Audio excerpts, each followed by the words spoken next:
ఓపిక అనేది చాలా విలువైనది. అది ఎంత ఉంటే జీవితంలో అంత నేర్చుకుంటాం. ఎంత చదువుకున్నామనేది ముఖ్యం కాదు, ఆ చదువుకు తగ్గట్టు ఎంత సంస్కారం నేర్చుకున్నామన్నదే జీవితంలో చాలా ముఖ్యమైనది. తెలివితేటలు ఉన్నాయని ఇతరులను మోసం చేయటానికి ఎప్పుడూ ప్రయత్నించకండి. ఎందుకంటే భగవంతుడు అందరికంటే తెలివైనవాడు. ఖచ్చితంగా నీకు బుద్ధి వచ్చేలా గుణపాఠం చెప్తాడు. గుర్తుంచుకోండి, ఈ 4 విషయాలకు ఎప్పుడూ సిగ్గుపడకండి. పాత బట్టలు, పేద స్నేహితులు, ముసలి తల్లిదండ్రి మరియు సాధారణమైన జీవితం. మనం ఎంత తెల్లగా ఉన్నా మన నీడ మాత్రం నల్లగానే ఉంటుంది. రంగులతో కాదు, జీవితాన్ని మంచి మనసుతో చూడాలి. మన శరీరంలో ఎక్కువ భాగం నీరే ఉంటుంది, కానీ ఏదైనా గాయమైతే మాత్రం రక్తం బయటకు వస్తూ ఉంటుంది. గుండె నిండా రక్తం ఉంటుంది, కానీ మనసు గాయపడితే మాత్రం కన్నీళ్లు బయటకు వస్తాయి. విచిత్రం కదా. కోట్లు కూడా పెట్టి కడుపు నిండా తినలేని వారి కంటే కష్టాన్ని నమ్ముకుని కడుపు నిండా తినేవారే ఎంతో అదృష్టవంతులు కాదంటారా? పుస్తకాన్ని చదివి జ్ఞానం సంపాదించుకో, కానీ మనుషులను చదవటం మాత్రం ఎప్పటికీ మర్చిపోకు. ఇప్పటికీ ఎప్పటికీ. లోకంలో జ్ఞానం కంటే కూడా లోక జ్ఞానం అనేది చాలా ముఖ్యం. ఎవరి గురించి ఎక్కువగా ఆలోచించకు, అది మనశ్శాంతిని దూరం చేస్తుంది.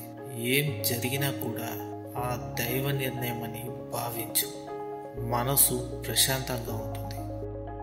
లోకంలో అన్నిటికంటే సులువైన పని నమ్మకాన్ని కోల్పోవడం. అన్నిటికంటే కష్టమైన పని నమ్మకాన్ని నిలబెట్టుకోవడం. అన్నిటికన్నా కఠినమైనది నమ్మకాన్ని కాపాడుకోవడం. నిజమే కదా. ప్రతి కష్టం వెనుక అర్థం ఉంటుంది. ఓర్పు వహిస్తే పడ్డ ప్రతి కష్టం ఓ సంతోషాన్ని తప్పకుండా ఇస్తుంది. అర్థమైందనుకుంటా. జీవితంలో నువ్వు చేసే తప్పులను వెనకేసుకుంటూ వస్తుంటే నీ విజయం నీకు అందకుండా వెనక్కే వెళ్తుంది.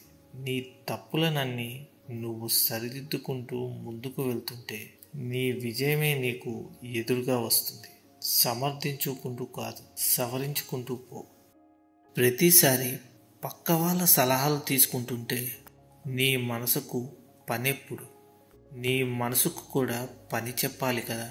ఏదైనా పని చేస్తుంటేనే అనుభవం వస్తుంది, మనిషికైనా మనసుకైనా. తామరాకు బురదలోనే పుట్టిన మాలిన్యాన్ని అంటించుకోదు. అక్కడే పుట్టిన కమలానికి ఆ వాసన కూడా అంటదు. ఎంతమందిలో ఉన్నా తమ వ్యక్తిత్వాన్ని నిలబెట్టుకుంటూ ఉంటూ తమలా ఉండటమే ప్రత్యేకతని సంతరించుకుంటుంది. మీరు వ్యతిరేకంగా మాట్లాడే వారి మాటలను మౌనంగా వినండి. కాలమే వారికి సరైన సమాధానం చెప్తుంది. ఓపిక, సహనం అనేవి బలహీనతలు కావు, అంతర్గతంగా ఉండే శక్తులు. అవి అందరిలో ఉండవు. శాంతంగా ఉంటేనే జీవితంలో మీరు దృఢంగా ఉండగలరు. గుర్తుంచుకోండి, చల్లగా ఉన్నప్పుడు అత్యంత దృఢంగా ఉండే ఇనుము కూడా వేడెక్కితే బలహీనంగా అయిపోతుంది. అర్థమైందనుకుంటా. ఒక విధంగా సాధ్యం కాకపోతే మరొక విధంగా ప్రయత్నించు, కానీ ప్రయత్నాన్ని మాత్రం వదిలిపెట్టకు. క్షమించటం వల్ల గతం మారకపోవచ్చు, కానీ భవిష్యత్తు మాత్రం తప్పక నీకు అనుకూలంగా మారుతుంది. ఆలోచన లేకుండా గుడ్డిగా తీసుకునే నిర్ణయమే కష్టాలకు ప్రధాన కారణమవుతుంది.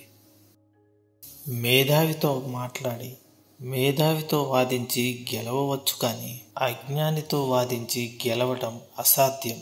ఒక రకంగా అజ్ఞానితో వాదించటం అజ్ఞానమే అనబడుతుంది. అర్థమైందనుకుంటా.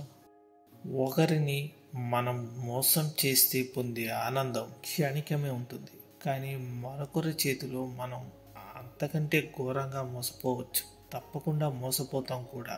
అందుకే పెద్దలంటారు, తాడిని తన్నేవాడు ఒకడుంటే వాడి తలను తన్నేవాడు మరొకడు ఉంటాడని. జీవితంలో ఏదైనా సాధించాలి అనుకునే వ్యక్తి ముందుగా తనలోని బలాలను అలాగే బలహీనతలను గుర్తించాలి. తూకాన్ని వేసుకొని మరీ నిర్ణయం తీసుకోవాలి.